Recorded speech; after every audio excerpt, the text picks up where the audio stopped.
Sevgi çok güzel bir duygudur. Biz madde bağımlılarını ötekileştirmemeleri lazım. Bizi uzaklaştırmamaları lazım. Kendi sevgilerinden, sıcaklıklarından, ortamlarından. Yani biz insanız sonuçta. Başka gözle bakmamaları lazım. Biz sanki bir karşılarında canavarmışız gibi. Biz onların gözünde böyle yok edici gibiyiz. Onlar sanki kendilerini daha üstün görüyorlarmış gibi karşımızda duruyorlar. Öyle olmaması lazım. Şimdi bizi de Allah yarattı, onları da Allah yarattı. Biz de insanız, onlar da insan. İsteriz ki toprak üzerinde güzelce yaşayalım. Rabbimiz bize güzel ömürler nasip etsin. Yani biz de isteriz ki insanların, toplumun içine karışalım. Madde bağımlılarına hiçbir zaman kötü gözle bakmayın. Çünkü madde bağımlıları eminim ki size kötü gözle bakmıyorlar. Bize parayla sevgi olmaz. Yani parayla sevgi gösterdiğinizi zannetmeyin. Bize asıl sevgiyi gösterin. Biz sadece bunu istiyoruz. Uçucu madde kullanımı, uyuşturucu madde kullanımı, bunları yıllardır kullanıyorsunuz. Kaç yaşında tanıştınız? Bu ilk hakkında ne kadar süredir kullanıyorsunuz? 6-7 yaşlarında sigaraya başladım. Kendimi yeni bilmeye başladım da. 16 yaşında işte Bali diye tabir ettiğimiz maddeye başladım. Ta 26-27 yaşlarına kadar. O sıralar ortaokulunda görev yaptım. İşkur üzeri 6 aylık. O sıra bıraktım. Ondan sonra işte alkole başladım. Alkolden sonra uyuşturucu maddeye döndüm. Bonzai, işte metafetamin, o tür şeylere başladım. İlerledim. Şimdi ondan sonra biraz zaman geçti aradan. Bıraktım o zaman sürecinde. Bıraktıktan sonra işkur üzeri bir daha işe başladım. Gene ortaokulunda 4 yıl falan bir süre geçti. 4 yıl sonra ortaokulda göreve başladıktan sonra 4 ay kullanmadım. 6 ay kullanmadım. Ondan sonra bir daha görev sonlandırılınca 1 ay gibi bir süre daha kullanmadıktan sonra tekrar bu sefer metafetaminle bonzaiye bir daha döndüm. Bir daha başladım. Yani şunu mu anlıyoruz? Bu işe başlayışlarınız sizi bu işe yönelmenizden mi alıkoyuyor, sizi oyalıyor mu ya da bir işe başladığınızda daha mı böyle hayata tutunma ihtiyacı duyuyorsunuz? Yani bunun sebebi ne? Şimdi iş bir meşguliyettir. İşimle meşgul olduğum zamanlarda aklımdan çıkartıyor. Çünkü görevimi tam layıkıyla yerine getiremiyorum o aklımdayken. Madde kullanacağım, yok maddeyi yapacağım diye aklımda olduğu sürece ben kendimi işime veremem. İşte madde kullanımı biraz sıkıntı yaşatıyor iş yönünden. O yüzden aklımdan çıkarıyorum, kendimi işime veriyorum. İşten sonra da ya bir kahvehaneye giderim ya da evimde istirahate çekilirim. Öyle kendimi meşgul edebiliyorum. Çalışmadığım zaman da dışarıya çıktığım süreç içerisinde işte kötü arkadaş, kötü çevre diye tabir ettikleri dostlarımla isterseniz görüşüyorum, yüz yüze geliyorum. Onların da yaptığı şöyle bir şey var. Gel işte böyle bir şeylerimiz var. Gel oturalım, gel alkol içelim, gel şunu yapalım, gel bunu yapalım gibisinden. Ben de tabii kendimi ne kadar zorlarsam zorlayayım bir boşlukta olduğum için gidip arkadaşlarla oturuyoruz. Ne hissediyorsunuz? Kullanırken yıllardır kullanıyorsunuz. Ne hissediyorsunuz? Yani herkes pişmanlık duyar. Ben hiç pişmanlık duymadım. Niye? Çünkü tabii bırakmayı istemiyorum. Çok istedim. Bıraktım da. Yani bırakma demeyelim, ona ara verdim, oldu o. Ara verdim, bir daha başladım. Şimdi dediğim gibi insan kendini boşlukta gördüğü zaman ne yapacağını bilemez. Yani çoğu insan öyle. Ben elimden geldiğince uzak durmaya çalıştım. Yani bir yıl oldu, yeğenlerim oldu, yeğenlerimi bile sevemiyorum. Bir kere kucağıma aldım. Bu maddeyi kullandığım için yeğenlerimin yanına bile yaklaşmıyorum. Uzaktan mimiklerle seviyorum. İşaretlerle seviyorum. Yani öyle hasretler yaşayabiliyorum bu madde yüzünden. Yani şu son 4-5 ay içinde sosyal hayatım sıfıra indi diyebilirim. Yani toplasanız 2 elin parmakları kadar bir insan çevrem kaldı etrafımda. Çünkü sosyalleşemiyorum. Karşımdakinin kalbini kırabiliyorum. Yani karşımdaki çünkü bana zarar veriyor. Yani ben bu 2 ay içinde çok daha büyük sıkıntılar yaşıyorum. Yani 6 ay öncesinden bu sıkıntılar başladı. 2 ay içerisinde de bu sıkıntılar daha bir yüksek şekilde nüksetmeye başladı. Yani o şekil devam ediyor. Sorgulatmıyor mu sizi mesela? Ben baktan pişman değilim ama ister istemez şimdi sosyal hayatınızı etkiliyor. Yeğenlerime dokunamıyor musunuz? Yani Evet. İçinizi acıtıyor ister istemez. Yani sorgulatmıyor mu? Neden ben bunu kullanıyorum? Neden bu atmıyorum? Şimdi sizin dediğiniz gibi sorgulatır ama yani ben bırakmayı düşünürüm diye bir şey yok. Bırakacağım diye bir şey de yok. Bıraktım diye bir şey var. Tam net olacaksınız bu konuda. Ya ben askerden önce bir yıllığına net oldum dedim, bıraktım. Kullanmayacağım. Sigara bile kullanmalı bir yıl boyunca. Günde 4 paket sigara içen adamım. Ama ne oldu? Şimdi karşımdaki insan bayağı bir sinirlendirdi beni. Bir yıllık öfkemi ona kusmamak için şimdi yaptım. Bir daha sigaraya başladım. Sigarayı kullandıktan 3-4 gün sonra bir daha maddeye geri döndüm.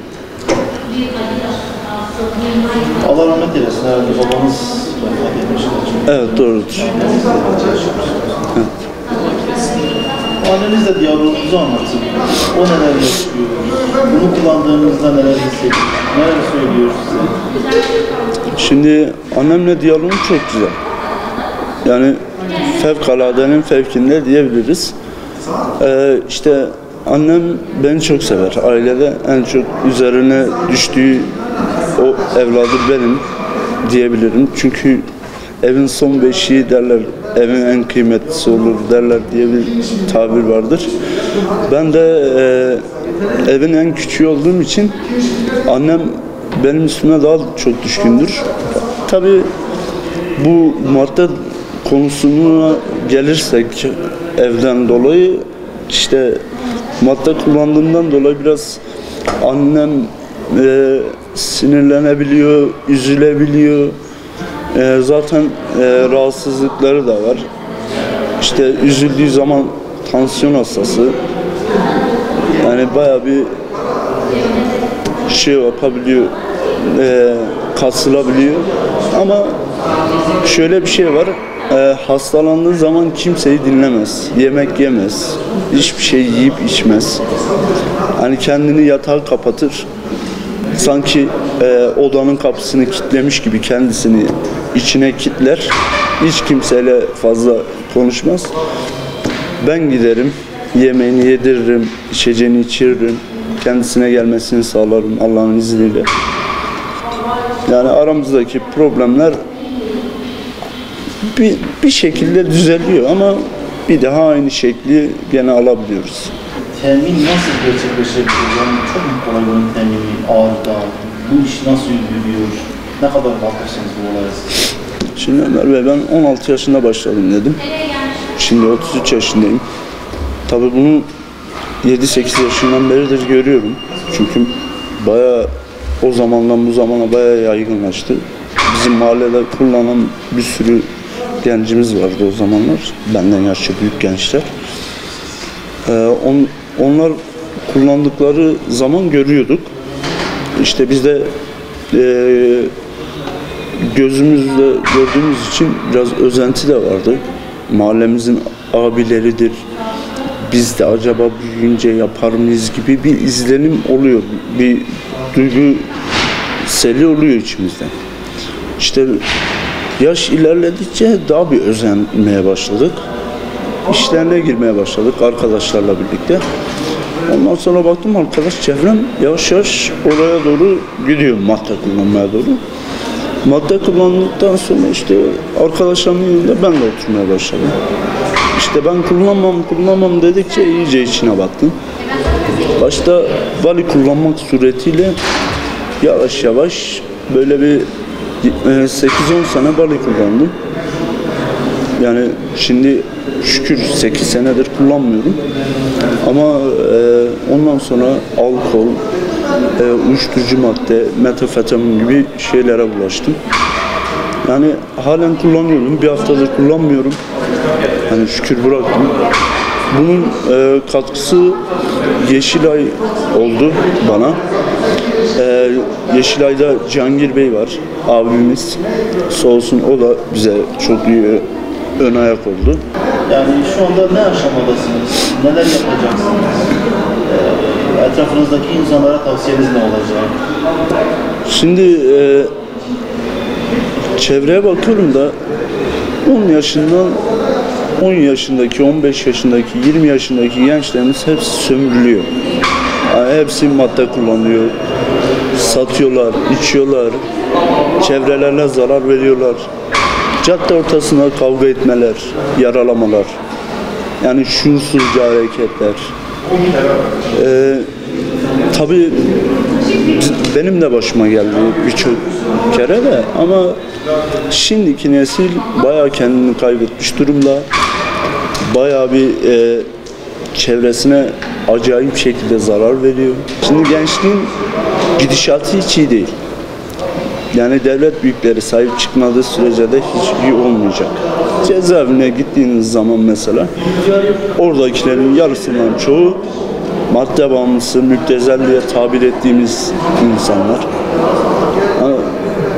Yani yakında ben de sanki oraya gidecekmişim gibi bir izlenim oluyor. Devlet nasıl yaklaşmalı? Mesela sizin gibi insanlara nasıl muamele etmeli? Bu sorunun giderilmesi için ne tür önlemler sizce alınmalı? Şimdi metamfetamin kullananlar şöyle bir şey yapıyorlar. Parfüm şişesini öyle bir şekil veriyorlar ki siz diyeceksiniz bu işi yıllardır yapıyorlar. Bize böyle bir cam şekillendirme atölyesi, mesela bardağa şekil veriyorlar camı ısıtarak.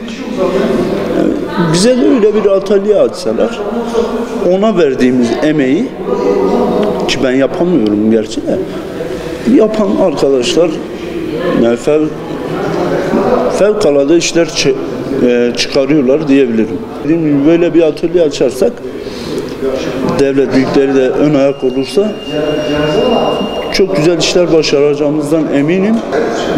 Devletin bize sahip çıkmadığı her an bizim uçuruma gittiğimiz bir bölüm.